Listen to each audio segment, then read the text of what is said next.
We're going to look at how to sketch the graph of a rational function. And I say sketch because we're mostly going to be concerned about determining whether the graph is above or below the x-axis and how it behaves on the end. So the approach I'm going to take here is using end behavior, zeros, and multiplicities to create a number line chart as I've taught in previous videos. So let's jump into an example here. Let's say we want to sketch the graph of the function using end behavior, zeros, and multiplicities, okay? And the function that we want to sketch, let's say, is f of x equals the fraction where the numerator is 3x to the third minus x squared, and the denominator is 2x plus 1. And again, we're going to build a number line chart for this and use it to graph the rational function.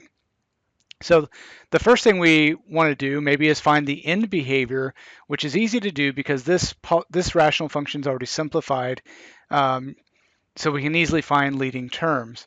So to get the leading term, or for the end behavior, we use the leading term on top, which is 3x cubed, divided by the leading term on bottom, which is 2x. And I like to separate my coefficients. So I've got a positive 3/2 coefficient, and x cubed divided by x is just simply x squared. So my leading term is a positive coefficient times x squared, which means that my end behavior has the right end growing in the positive direction and the left end also growing in the positive direction. The next thing we need to do is factor the numerator and denominator if possible to find our zeros and multiplicities. So to factor this, on the top, I'm going to pull out an x squared, and that's going to leave a 3x minus 1 in the numerator. The denominator is 2x to the first power, so we don't need to factor that. We'll leave it as 2x plus 1. So the zeros of this polynomial, the critical values, if you will, are where the numerator and denominator are both equal to 0. So, for example, 1, 0 is 0 because of this factor of x, and its multiplicity is 2. Another 0 is 1/3 because of this 3x minus 1. If you set that equal to 0 and solve, you'll get x equals 1/3. And last, if you set 2x plus 1 equal to 0 and solve, you get x equals negative 1/2. So my zeros are in order negative 1/2, followed by 0, followed by 1/3. And those are critical values, not necessarily zeros, because one of them makes the denominator 0, which we have to learn how to handle. So those are the x values. Let's find the corresponding y values. And f of x is our function, so that's the same thing as what we have over here factored. So we can think of our function as being this factored version, and that's going to give us our y value. So if I plug in negative 1/2 for x, that's going to make my denominator 0. And in my number line chart video, we may have just written like a u for undefined, but we're going to be more precise now because we want to use this information to graph. So when x gets close to negative 1/2, as x approaches negative 1/2, the denominator approaches 0. It gets really small, right? Because 2x plus 1 gets close to 0 whenever x gets close to negative 1/2. And when the denominator of fraction gets close to 0, that means the fraction can do one of two things. It can go to positive infinity or negative infinity. Okay, so I'm not really concerned what those are, but what I want to emphasize is that because of this, this graph is going to have what we call a vertical asymptote at negative 1/2 because the denominator is getting close to 0. Okay, so we'll see what that looks like in a graph shortly, and I'll explain it more thoroughly. All right, if x is 0, the numerator is 0, which makes the fraction equal to 0.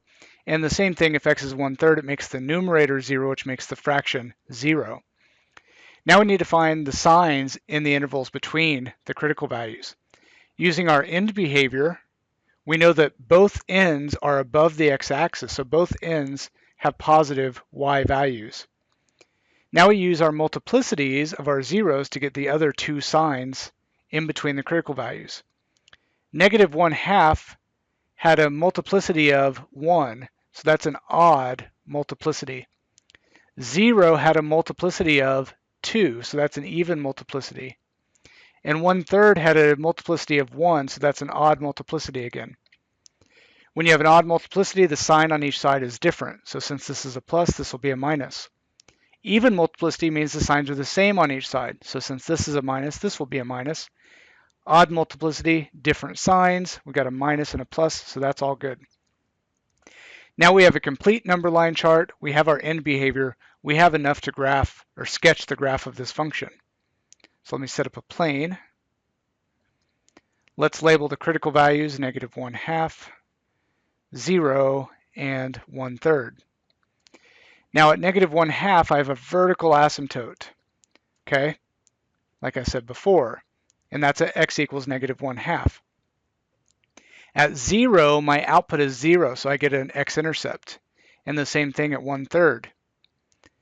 Now, the left end behavior is positive and growing, so I know I can draw my left and my right end behaviors both in as such.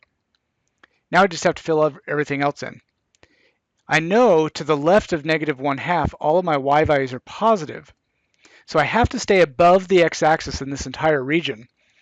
Now what I have to do is I have to move towards this asymptote without touching or going below the x-axis.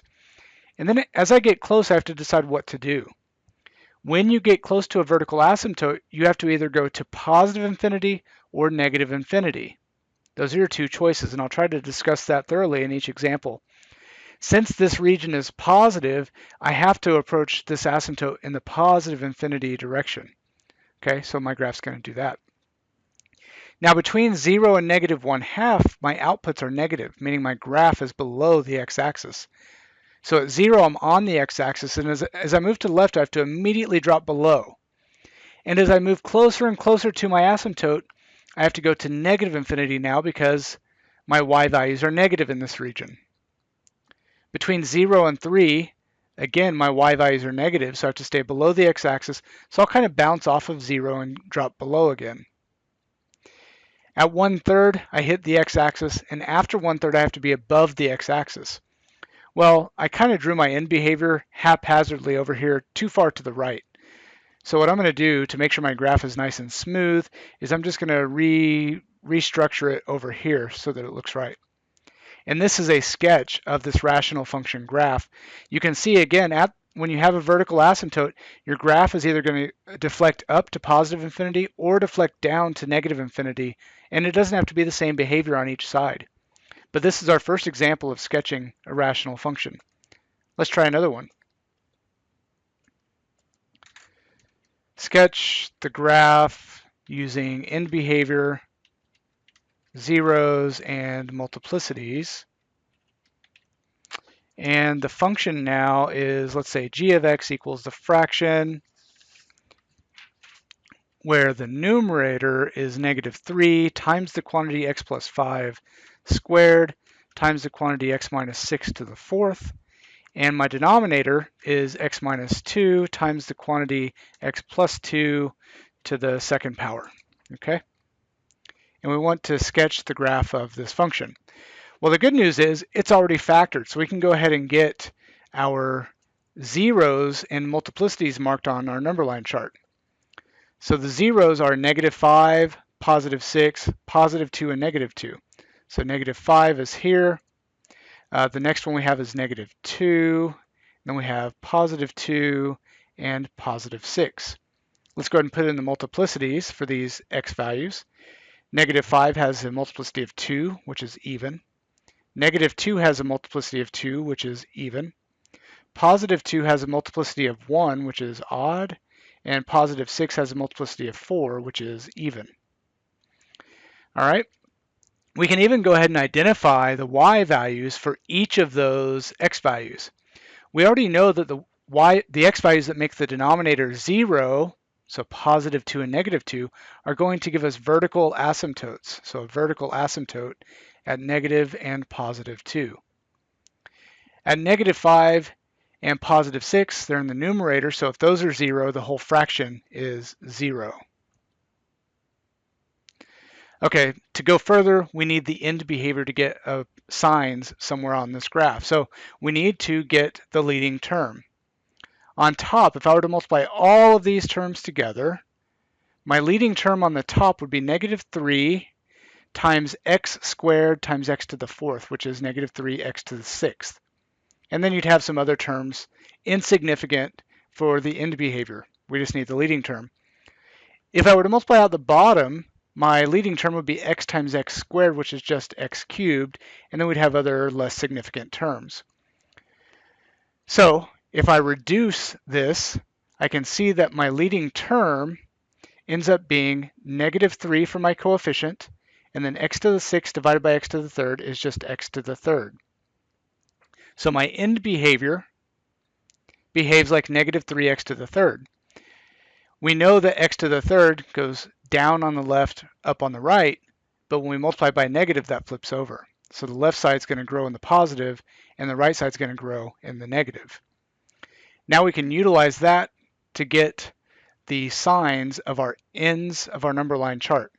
On the left end, my y values are above the x-axis, positive. On the right end, they're below, so my y values are negative. Using multiplicities, I've got an even multiplicity, so my sign stays a plus. Even multiplicity, so my sign stays a plus. Odd multiplicity, so my sign changes. Even multiplicity, so my sign stays the same, and it matches what I have there. Now we can sketch the graph. So I'll mark my critical values or my zeros, negative 5, negative 2, positive 2, and positive 6. Put in my vertical asymptotes at x equals negative 2 and at x equals positive 2, and put in my intercepts at negative 5 and 6. And then I'm going to graph each region kind of from left to right. To the left of negative 5, I have to be above the x-axis, and my end behavior has to look like this. So I know my graph's going to do something like that on the left side of negative 5. Between negative 5 and negative 2, I have to be above the x-axis.